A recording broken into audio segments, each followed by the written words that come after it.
हरियाणा की हर अपडेट के लिए बेल आइकन दबाएं और सब्सक्राइब करें STV हरियाणा न्यूज। पैसा चाहिए बेचने के लिए, चला गया। स्वर्णकार ने देखा ये कंगन इतना शुद्ध सोने का आज तक मैंने नहीं देखा, ये बड़ा अद्भुत कंगन है, इस व्यक्ति के पास आया कहां से? उसको शक हुआ, उसने उस व्यक्ति को तो एक कमरे में बंद कर दिया और चला गया राजा के पास कि महाराज, एक ये व्यक्ति मेरे पास एक कंगन लेके आया है और ये कंगन शुद्ध सोने का है। ऐसा कंगन मैंने जीवन में कभी देखा नहीं है। कल को कोई संकट मेरे पर ना आ जाए तो मैं आपको कंगन देने के लिए आया, दिखाने के लिए आया हूं। आपका काम है, आप राजा है, आप इसका निर्णय कर लीजिए क्या करना है। उन्हें देखा कंगन बहुत सुंदर था, रानी को दिखाया, रानी को पसंद आ गया, कंगन तो बहुत बढ़िया है। लेकिन रानी ने कहा कि एक कंगन तो एक हाथ का है, मुझे दूसरे हाथ का कंगन भी चाहिए। अब राजा ने कहा कि दूसरे हाथ का कंगन कौन लाएगा, कहां से आएगा? पूछा उस व्यक्ति से, कौन था वो? उन्होंने कहा कि उस व्यक्ति को मैंने पकड़ के, स्वर्णकार को पूछा, उसने कहा वो व्यक्ति को मैंने कमरे में बंद कर रखा है, बुलाओ। लाए। ये कहां से लाए कंगन? उन्होंने कहा गंगा मैया ने मुझे कंगन दिया है। गंगा मैया ने कंगन दिया है? अब ये कंगन तो दूसरा चाहिए, गंगा मैया से दूसरा लाओ। उन्होंने कहा मैं कैसे लाऊं? मुझे तो एक टका जो दिया था, रविदास जी ने दिया था, वो टका मैं देने के लिए गया था, गंगा मैया आ गई। अगर इसका प्रबंध कर सकते हो तो रविदास कर सकते हैं। उनका ठीक है, चलो रविदास के पास। राजा, रानी, स्वर्णकार और व्यक्ति गुरु रविदास जी क्या चले गए, जाके प्रणाम किया। कितनी ताकत इनमें कि हाँ, इनके कहने के ऊपर गंगा मैया आ गई। तो गुरु रविदास जी, आप पहुंचे हुए आदमी लगते हैं, लेकिन मेरा एक संकट है। राजा ने कहा कि मुझे अब दूसरा कंगन जरूर चाहिए, क्योंकि रानी का हुक्म है, तो दूसरा भी ला के दो। उनका मेरे पास इतना समय नहीं है और मैं गंगा मैया के पास जाऊं, दूसरा कंगन आपके लिए मांगू, पता नहीं वो दे ना दे। मैंने तो मांगा नहीं, अपने आप दिया उन्होंने। तो उनका नहीं, फिर भी गंगा मैया को प्रार्थना करो। उनका देखो मेरे पास समय नहीं है, गंगा मैया अगर चाहेगी तो अपने आप यहां के दे जाएगी। लेकिन यहां गंगा मैया कैसे आएगी? कि नहीं, मेरे पास, मुझे आभास है गंगा मैया को अगर मैं याद करूंगा तो यहां भी आ जाएगी, कि करो याद। उन्होंने ठीक है, वो जो कठौती होती है ना, कमंडल जिसको कहते हैं, रविदास जी ने कहा कि इस कठौती में मैं देखता हूं गंगा मैया ने आके कोई कंगन दिया होगा तो मैं निकाल के देता हूं। मन में विचार आया, कठौती में झांका, देखा तो एक नहीं कई कंगन दिखे, कई कंगन दिखे। तो राजा को कहा कि मैं तो इसको हाथ लगाऊंगा नहीं, तुम ही निकाल लो इसमें से और रानी को पहना दो। निकाल लिया, रानी को पहना दिया। तब ये कहावत बनी कि मन चंगा तो कठौती में गंगा। इतने शुद्ध भक्ति भाव के व्यक्तित्व को आज हम प्रणाम करते हैं, आज हम प्रणाम करते हैं। उनके जीवन के समय बहुत सी चीजें हमको सीखने को ये मिलती हैं कि जो उनका विचार था, उनके जो दोहे थे, जो उनकी पंक्तियां आज भी प्रचलित हैं, वो बहुत गहराई से अगर हम देखेंगे तो जाति पाति से लोगों को ऊपर उठाना चाहते थे। जाति पाति रहती है, कोई इसमें कठिनाई नहीं है। उस समय जाति पाति हुई, 4 वर्ण बने और ये वर्ण अच्छाई के लिए बने होंगे, लेकिन उसी के अंदर बहुत सी ऐसी बुराइयां आ गई कि उसकी व्याख्या अपने अपने ढंग से लोगों ने की और वर्ण भेद ऐसा खड़ा हो गया कि समाज के अंदर दूरियां बन गई, छुआछूत बन गए, ऊंच नीच का भाव आ गया। तो उस समय वो कहते हैं कि इन चीजों से हमको ऊपर उठना चाहिए। और उन्होंने जो पंक्तियां उस समय बोली हैं, जो आज लिखित में हमको मिलती हैं, उन्होंने कहा कि जात जाति में जाति है, जाति जाति में और भी जाति है। जो केतन के पात, केतन माने केला, यानी अगर जाति जाति को देखते जाओ तो जाति में उपजाति, उपजाति में उपजाति। जैसे केला होता है, उसका जो छिलका होता है, उसको आप उतारते जाए तो अंदर से एक नया छिलका निकलता है। एक छिलका होता है, दूसरा निकलेगा, दूसरा निकलता। वो छिलके खत्म ही नहीं होते जो केले का तना होता है उसके। ऐसे ही जाति में जाति देखते जाओ, फिर जाति उपजाति उपजाति से जातियां, कितने भेद हमारे बन गए हैं। इन भेदों से ऊपर कैसे उठा जाए। उन्होंने कहा कि रैदास मनुष्य न जुड़ सके, रैदास मनुष्य न जुड़ सके जब तक जाति न जात, यानी मनुष्य ऊपर तब तक नहीं उठ पाएगा जब तक ये जाति न जाए। अब इसका अर्थ ये नहीं है कि हम जाति पाति के को बहुत खिलाफ है। इसका अर्थ यह है कि जाति पाति में बट करके एक दूसरे के विरोधी न बनो, सबका सामंजस्य होकर के एक स्वस्थ समाज की कल्पना करो। ये आज भी हमको बुराइयां दिखती हैं, लेकिन बुराइयों को दूर करने की बात गुरु रविदास जी ने कितने साल पहले की? 600 साल पहले। सन 1450 में उनका जन्म हुआ। ये विवाद है उसमें भी, कोई कहते हैं 1433 में हुआ, कोई कहते हैं 1450 में हुआ। मृत्यु उनकी 1500 और शायद 34 में हुई। तो जो 1534 हम ध्यान करते हैं तो फिर ज्यादातर लोग कहते हैं कि 1450 ही ठीक है, 84 साल की आयु तक वो वृद्ध हो गए थे। अब कोई 1534 कहेगा तो 101 साल के हो गए होंगे, लेकिन जो भी है उनकी मृत्यु 1534 में हुई। वो जो एक शताब्दी पूरी उन्होंने इस बात को लोगों के सामने रखा, कुछ लोग समझने लगे, लोगों में जागरण हुआ। लेकिन आज भी हमारा समाज, जिसको कहना चाहिए, इन चक्रों में फंसा हुआ है। अभी भी हम देखते हैं जाति पाति के नाम से मांगे रखी जाती हैं, एक दूसरे के विरोध में रखी जाती हैं, आंदोलन होते हैं, किसी भी लेवल तक चले जाते हैं। जाति पाति से हो जाए तो ठीक, जाति पाति से नहीं हो तो किसी न किसी काम के नाम से हो जाते हैं, वर्ग के नाम से हो जाते हैं, पीछे कोई ना कोई जातियां भी काम करती हैं। इससे हमको ऊपर उठना है।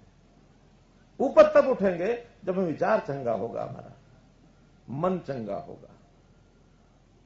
हम भी कई बार समाज की किसी कमी को देखते हुए सोचते हैं कि हमारी कमी है, दूर होनी चाहिए, निश्चित होनी चाहिए। मैं ये कहता नहीं होनी चाहिए। समाज अपने आप करे, सरकार का सहयोग हो, संस्थाओं का सहयोग हो, दानियों का सहयोग हो, समाज की बुराई कमी को दूर करना ही चाहिए। लेकिन ये जरूर सोचना चाहिए कि ये जो कमी कमजोरी है, क्या ये हमारे ही समाज की है या बाकी सब समाजों के भी है, हमारी ही जाति के लोगों की है कि सबकी है। अगर वो सबकी है तो हमको प्रार्थना करनी चाहिए, हमको मंशा रखनी चाहिए कि सबकी दूर हो, केवल हमारी दूर हो, बाकियों की चिंता नहीं। इसका मतलब हम बहुत एक छोटे दायरे में अपने आप को सोचते हैं। मैं एक उदाहरण देता हूं। सरकार की एक योजना है, उस योजना का नाम है डॉक्टर अंबेडकर आवास, क्या है वो, आवास नवीनीकरण योजना। अब ये योजना क्या है, कोई बताएगा? पीछे बैठे हुए डॉक्टर अंबेडकर आवास नवीनीकरण योजना, बता सकते हैं कोई क्या होता है? आप नहीं भाई, सरकार से जुड़े लोग तो जानते ही हैं। जो पीछे और लोग बैठे हैं, किसी को पता है? मैं बताता हूं। किसी का मकान टूट जाए या उसमें कोई छोटा मोटा हिस्सा उसका मुरम्मत कराना हो तो मुरम्मत के नाम की सरकार एक राशि देती है। कितनी है?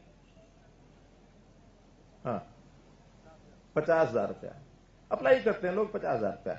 लेकिन ये है केवल अनुसूचित जाति बीपीएल के लिए, ठीक है ना।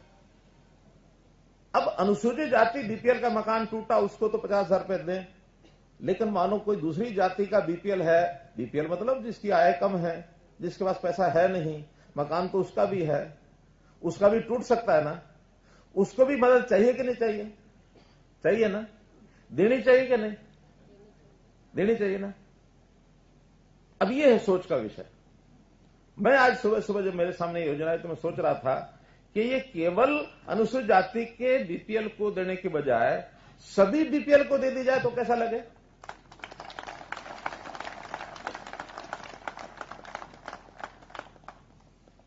तो पहला काम तो आज इस अवसर पर ये राशि सबको मिलेगी जो बीपीएल के लोग हैं। और अभी तक तो बीपीएल की मान्यता थी साल में जिसकी 1,20,000 रुपए से कम आमदन हो, अब 1 अप्रैल से इसकी राशि हमने जो बीपीएल की आय 1 लाख की बजाय उसको कवर कर लिया है 1,80,000 तक, 1.5 गुना कर दिया। और तीसरा विषय ये कि कभी कभी लोग हमको मिलते हैं, वो कहते हैं जी 50,000 रुपए में दीवारें तो बन गई, मैंने 2 कमरे बनाने थे, छत उसकी बनी नहीं। अब 50,000 तो आज महंगाई के जमाने में कम है, तो मैंने क्या करें, इसको बढ़ा दें। हैं आप इसके लिए सहमत? बढ़ा दें तो ये 50,000 से 80,000 कर दी जाती है। ऐसा कि कहीं थोड़ी अड़चन है उस बात में। अब जब ये कह दिया कि एक तो कवर ज्यादा कर लिए लोग, यानी केवल 80 के बजाय सारे बीपीएल कर दिए, ये 3 गुना संख्या हो जाएगी, 4 गुना। दूसरा 50 से 80,000 कर दिए, ये भी डबल हो जाएगा।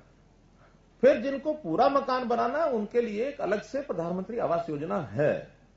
ये केवल मुरम्मत के लिए, नए मकान बनाने के लिए नहीं है। और नया मकान बनाते हैं उसके लिए प्रदेश सरकार का 1 लाख रुपए का योगदान पहले से है। तो नए मकान में और मुरम्मत में थोड़ा फर्क तो रखना पड़ेगा या नहीं? रखना पड़ेगा ना। तो जब वो बढ़ेगी फिर देखेंगे। अभी तो इसको सब बीपीएल 50,000 की बजाय 80,000 ये आज हम योजना दे रहे हैं। तो मेरा ये कहना है कि समाज का कोई भी गरीब व्यक्ति, इसकी सेवा का भाव हमारे सबके मन में आना चाहिए। गरीब भी सब वर्गों में है, अच्छे पैसे वाले भी सब वर्गों में है। आज अनुसूचित जाति में ऐसा तो नहीं है कि 4 पैसे कमाने वाले या अच्छी नौकरी करने वाले लोग नहीं है। यहां भी IAS, IPS, IFS central government तक पहुंचे हुए हैं। इंडस्ट्री में भी लोग गए हुए हैं, इनकम टैक्स एम्प्लॉय भी हैं, इनकम टैक्स पेयर भी हैं, सब हैं। तो इन सबको सोचना चाहिए कि समाज का जो गरीब तबका है वो पूरे समाज का, तब ये एकता आएगी, तब समरसता आएगी। अन्यथा हमें जातियों में लगे रहेंगे कि ये लाभ मिले तो केवल हमको मिले, बाकी किसी को नहीं। मेरा कहना का नहीं, जो पीड़ित है, जो कमजोर है, जो नीडी है, उनको सबको मिले। और एक नई योजना हम अभी सोच रहे हैं, बना रहे हैं, उसको जैसे बन जाएगी, लेकिन आज उसका प्रारूप बता देता हूं मैं।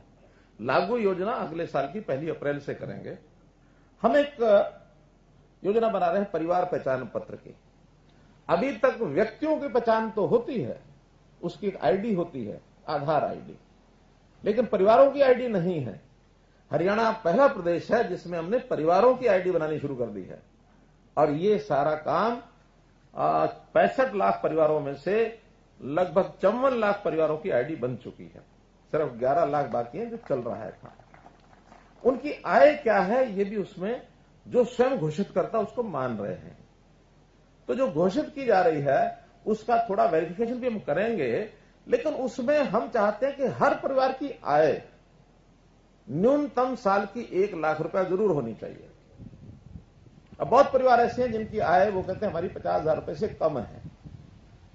50,000 का मतलब है कि 4,000 महीना, 5,000 महीना। हो सकता है वहां रोजगार वाला व्यक्ति कोई ना हो, या रोजगार कभी मिला कभी नहीं मिला, फुटकर साल में 6 महीने किया, 6 महीने नहीं किया, 3 महीने किया, 9 महीने नहीं किया, तो उनकी साल भर की आय परिवार की 1 लाख यानी 50,000 से भी कम है। हम पहले चरण में अंत्योदय उत्थान योजना 1 इसको 1 अप्रैल से चिन्हित करके 1 लाख न्यूनतम आय के जो परिवार हैं, निश्चित रूप से उसमें अनुसूचित जाति के ज्यादा ही मिलेंगे, बैकवर्ड क्लास के भी मिलेंगे, कुछ अन्य समाजों के भी मिलेंगे, लेकिन जो सबसे न्यूनतम आय के 1 लाख परिवार होंगे उनको अगले साल 1 लाख की आय से ऊपर करना। गरीबी रेखा से बाहर तो नहीं जाएंगे अभी, लेकिन न्यूनतम अति गरीब जो हैं उनको 1 लाख की आय से तो ऊपर करें। कम से कम 8,000 रुपया, 9,000 रुपया महीने का ये परिवार की आय सुनिश्चित तो करें। ऐसी योजनाएं सब बनाएंगे, विभिन्न विभागों से भी और प्राइवेट उद्योग से भी, संस्थाओं से भी, सबसे मैंने बात कर ली है। सबने अपनी हाँ की है कि हम सब इसमें कंट्रीब्यूट करेंगे। पहले चरण में 1 लाख, जैसे ही कंप्लीट होंगे अगले चरण में फिर न्यूनतम 1 लाख ले लेंगे। तो ये चरण बढ़ाते रहेंगे जब तक 1 लाख से ऊपर सब ना हो जाए। अंत्योदय उत्थान योजना 1, सहमत हैं?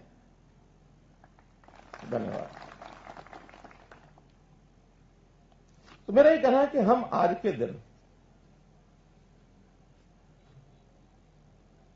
संत गुरु रविदास जी के जन्म पर इतना ही संकल्प लें कि जीवन को शुद्ध करेंगे। जो कमियां कमजोरियां चाहे व्यक्तिगत हैं, पारिवारिक हैं या सामाजिक हैं, जातीय हैं, उनसे ऊपर उठ के बात करेंगे। समर्पण का भाव यदि मन में करेंगे। समर्पण भाव होता है जिसके पास प्रभु की कृपा है। मैं सारे समाज को कह रहा हूं, कोई गुरु रविदास जी किसी एक जाति के महापुरुष ऐसा नहीं है। ये सब जातियों के महापुरुष सभी जातियों के होते हैं। जातियों का बंधन नहीं होता है, सारे समाज के महापुरुष होते हैं। तो ऐसे सारे समाज के महापुरुषों के माध्यम से जो हमको विचार मिलता है, उस विचार को लेकर के हम चाहे सरकार के नाते और चाहे सामाजिक संस्थाओं के नाते, मैं कहूंगा कि उसमें और भी आगे हमारी बढ़ोतरी हो। गुरु रविदास जी का जन्म तो उनका तो जीवन जो है निराला था। निराला ऐसा था कि वो बहुत एक निर्विकार, जिसको कहना चाहिए कि निष्प्रह, कोई उनको बहुत लोभ लालच का जीवन व्यतीत नहीं करते थे, बल्कि मन में भक्ति भाव, शांति भाव इनकी प्राथमिकता थी। एक और उनके जीवन में कहानी आती है कि एक बार एक महापुरुष की उन्होंने सेवा की और अच्छी सेवा की। विदाई के समय जैसे मैंने बताया कि उनको उन्होंने जूती भी पहनाई बढ़िया। जाते समय महापुरुष भी कोई पहुंचे हुए महापुरुष थे, उन्होंने कहा कि देखिए आपका जीवन बड़ा एक सामान्य जीवन है, झोपड़ी में रहते हो, अपना जूतियों का काम करते हो, मुझे लगता है कि आपके जीवन स्तर आपका उठना चाहिए। उनका कि मेरे पास एक ऐसा पत्थर है, मैं तुम्हें वो देता हूं, वो पत्थर किसी भी धातु पर लगाओगे वो धातु सोने की हो जाएगी। पारस का पत्थर जिसको कहते हैं। उन्होंने कहा पारस का पत्थर मुझे क्या करना है? कि नहीं, तुम्हारी गरीबी दूर हो जाएगी। बार बार महापुरुष के आग्रह करने पर, क्योंकि उनके मन में तो भाव भी था कि इनका जीवन स्तर अच्छा होना चाहिए। थोड़ा वो रविदास जी की हो सकता कोई महापुरुष ऐसे पहुंचे हुए होंगे जो शायद परीक्षा भी लेना चाहते होंगे, तो उनके नाना करते भी वो पत्थर उन्होंने दे दिया। रविदास जी ने कहा कि फिर ये आप मुझे दे रहे हो ना, यहां मत रखो, आप ये जो मेरी दीवार है जहां झोपड़ी है, वो झोपड़ी यानी छत और छान और द्वार के बीच में जो जगह होती है वहां रख दो। वहां रखवा दिया। महापुरुष चले गए तो वो महापुरुष भी देख रहे थे 2 महीने, 6 महीने, साल, देखा कि रविदास का जीवन तो वैसे का वैसा है। साल के बाद फिर आए, रविदास जी पिछली बार मैं आया था, आपने मेरी बड़ी सेवा अवगत की थी, लेकिन एक वो पत्थर दिया था उसका उपयोग नहीं किया। तो लगा मैंने तो पहले ही मना कहा था कि कहां है पत्थर, किसको दे दिया? कि दिया किसी को नहीं, जहां रखा था वहीं रखा है। देखा तो वो पारस का पत्थर वहीं था। संत गुरु रविदास जी महाराज की। तो उनका उपयोग क्यों नहीं किया? कहने लगे अगर मैं उपयोग करता तो अगर ये जो मेरे औजार हैं जूती बनाने वाले, इसको अगर टच कर जाता तो सारे सोने के हो जाते, और सोने के औजार हो जाते तो कोई भी देखता। मैं तो अपना आराम से चैन की नींद सोता हूं, कोई आता तो इनको चोरी कर ले जाता, मुझे इनकी रखवाली करनी पड़ जाती, मेरी चिंता और बढ़ जाती, मेरी शांति भंग हो जाती। फिर मान लो मैं भी उपयोग करके कहीं से धन भंडार पैसा ले आता, पैसा बहुत हो जाता, फिर जो लोग मेरे पास कौन आते, मुझे दानी समझकर मेरे पास आते कि हमको दान दो, लंबी लाइन लगती, तो मैं दानी बनकर उनको देने के चक्कर में रहता, मेरे मन में विकार आते, मेरी शांति फिर भंग हो जाती, मेरी भक्ति में विघन पड़ता। फिर मेरी प्रसिद्धि अगर हो जाती तो उस प्रसिद्धि भी मुझे कहीं भी बिगाड़ करके कहीं ले जा सकती थी, मेरी शांति तो फिर भंग होती। तो मुझे धन दौलत नहीं चाहिए, मुझे भक्ति भाव से अपनी शांति चाहिए। जीवन की शांति है मेरे लिए ज्यादा धन है, बड़ा धन है। ये है उनका विचार। तो ऐसे विचार के समय समाज के अंदर एक अच्छा प्रभाव ये बने, जागे, ये महापुरुषों की जीवनी के समय में विचार करते हैं। ठीक है, जब ऐसा विचार करते हैं ना तो एक वैराग्य का भाव आ जाता है। कभी कभी बैठे बैठे सोचते हाँ ठीक है ऐसे ही करना, ऐसे ही बनना। पंडाल से बाहर निकलेंगे तो पल्लू झाड़ के चलो तो ऐसे ही है, कहने की बातें कहते रहते हैं। फिर अपने काम धाम में उसमें लग जाएंगे। मन में स्थायी विचार हो, अच्छी संगत हो, अच्छे संस्कार हो। बंतो जी,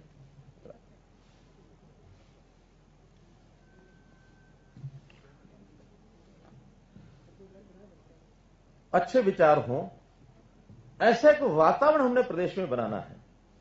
और ऐसा वातावरण बनाने के लिए मेरा समाज की सब संस्थाओं से यह आग्रह रहेगा कि समाज के ऐसे महापुरुष, वो किसी भी समाज के वर्ग के हों, जाति के हों, वर्ष में एक बार उनकी जीवनी के विचार प्रसार को आगे बढ़ाना चाहिए, उन महापुरुषों को सम्मानित करना चाहिए। तो एक योजना और मैं आपके सामने रख रहा हूं। पूरे हरियाणा के सब समाज अपने अपने महापुरुषों का वैसे तो सामान्यतः वर्ष में एक बार वो कार्यक्रम करते ही हैं, इसको और गति से करें। नीचे ब्लॉक स्तर पर करें, म्यूनिसिपैलिटी स्तर पर करें। हर काम जो है, हर जो उत्सव है, ऐसा प्रदेश में कभी 100 जगह, 150 जगह, 200 जगह, अगर सभी म्यूनिसिपैलिटीज और सभी ब्लॉक में करें तो लगभग 250 हो जाते हैं। सब जगह करें।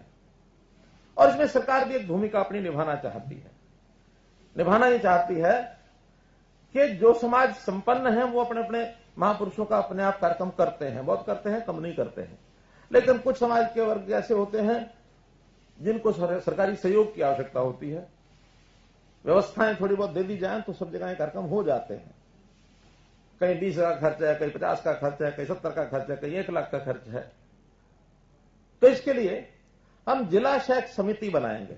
एक योजना है संत महापुरुष सम्मान एवं विचार प्रसार योजना। संत महापुरुष सम्मान एवं विचार प्रसार योजना। इस योजना के अंतर्गत जिले में कमेटी बनाएंगे। जिनको अपनी महापुरुषों की ब्लॉक स्तर पर या म्यूनिसिपैलिटी स्तर पर कोई कार्यक्रम करना है, वर्ष में एक बार जब उनका जन्मोत्सव होता है तब एक महापुरुष के नाम से साल में एक बार वो जो अप्लाई करेंगे उनको आर्थिक सहायता भी दी जाएगी। और आर्थिक सहायता छोटे स्तर पर भी कम से कम 50,000, ज्यादा 1 लाख। 50,000 से 1 लाख जो अप्लाई करेगा, एक सीमा जरूर होगी उसकी, हर जिले की और हर पूरे प्रदेश की भी कुछ सीमाएं। वो जितना बड़ा वो समाज का वर्ग है उससे आपसे उसकी राशि तय करेंगे।